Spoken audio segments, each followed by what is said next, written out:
Hi, I'm Spruce, and welcome to Spruce It Up. Spruce It Up is a show where I get ideas and try to execute them. You might ask yourself, am I an expert? No. However, I am creative, and I am handy. So, I have an idea. I, like a lot of people that live in New York City, have a very limited amount of space. And I really need an office space. You know, somewhere where I can just kind of put my computer so I can edit video, or write, or just check my email, or do whatever. But I don't have a lot of space. So I have this idea.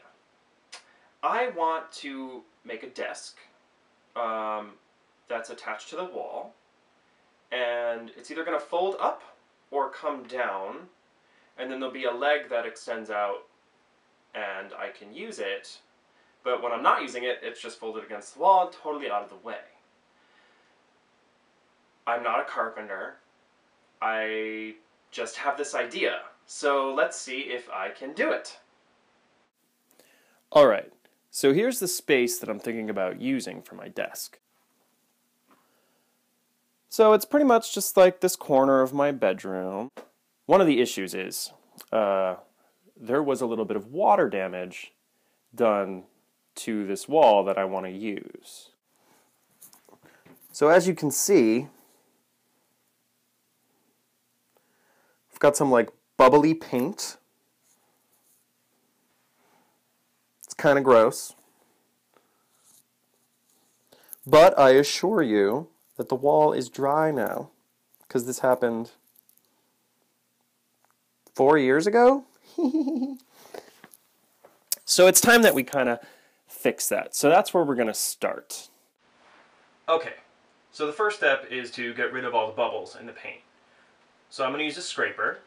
You know, over the years I've acquired a bunch of really handy things to have around. This is definitely one of them. You know, it's just really good for, I can use it to get the paint off. I'm also going to use it to put the spackle on once I've done that. So I'm going to go ahead and start by just getting rid of the paint. Now,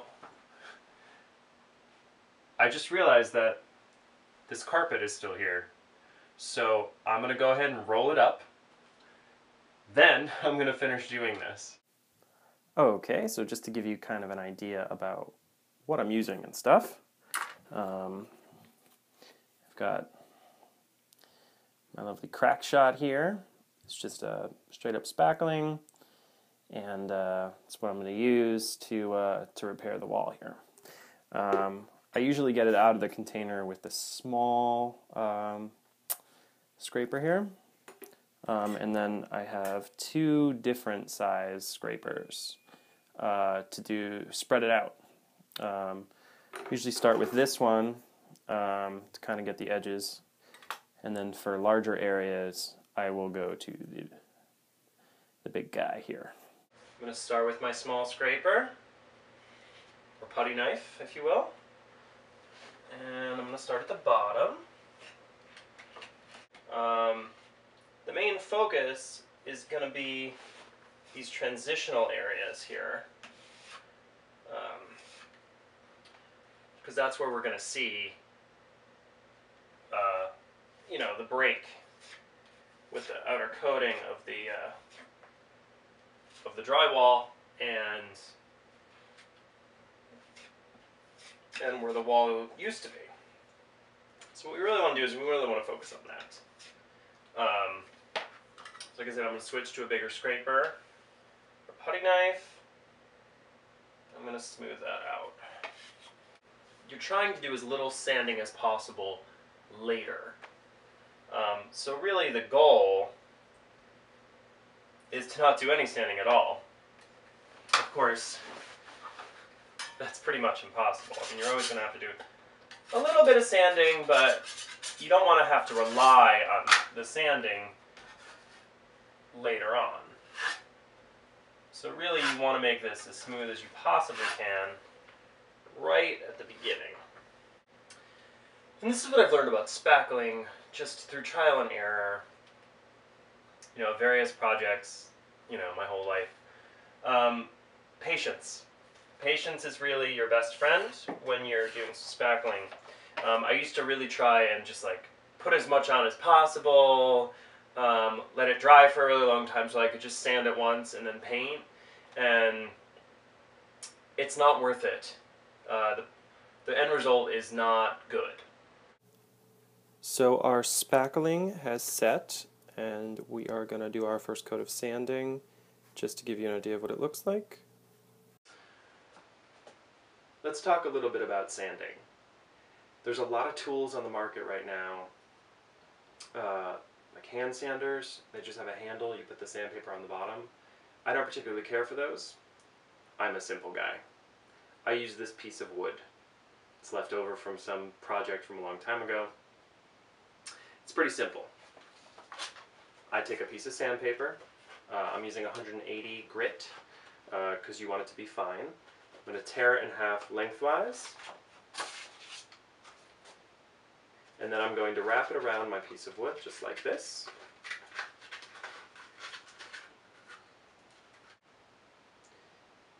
What I like about the piece of wood is that I have options. I can use this flat side to do broad strokes. I can get into little crevices with this smaller side here, or I can move the piece of wood in and out, giving me different corners. Okay, we're ready to start sanding. So I'm going to take my tool, I'm going to use broad strokes to go across the entire surface, like so. That's going to give us a nice flatness. And then I'm going to work on some of the more smaller spaces, turning my tool as I need to, just to kind of blend everything together. I also like to just sort of run my hand along the surface, because sometimes your eyes see something that's not there. Just feeling the wall, you're going to get a better sense of how smooth it is.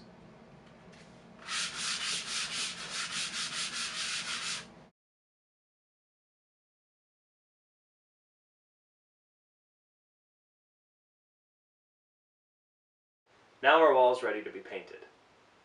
A couple things about painting. I do not like to use a brush unless I have to. And this is mainly because you don't get good coverage and it's hard to get rid of brush strokes. So I have really come to appreciate the use of a really small roller. Small rollers are great. They allow you to use a roller in a hard to reach spot. They're great if you're doing an accent and you just need a small space to be covered. I also enjoy, because the tray is a lot smaller, so if you don't have a lot of paint, you don't feel like you're wasting it as much. Today I'm going to use the small roller because I'm only doing a small portion of the wall, and I don't really need to use a large roller for that. I'm also a firm believer tape. Reasons I like to use tape is that I'm a messy person. So I know that the tape is going to be there to protect the floor or the opposite wall in this case, which I don't want to get any paint on. There are a lot of tools on the market right now, edging tools that say you can bypass the taping step and just use this tool. I haven't had a lot of luck with those, so I don't like those. Like I said, I'm a simple guy. Tape. A word on paint. This touch-up I'm about to do is from a wall I painted a few years ago. I still have the paint. Instead of using a paint stick, I like to do this.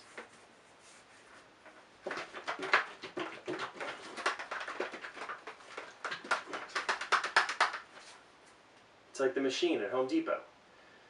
And it's way better than a paint stick because when I open this can up now, it's going to be ready to go.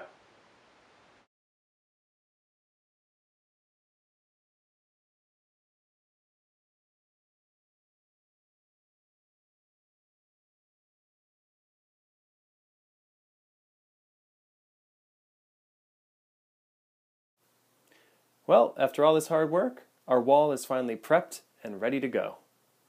But we've run out of time. So I'm Spruce, And thanks for watching Spruce It Up. And make sure to tune in next time when I finally build my desk. Let's see if I can do it. Bye!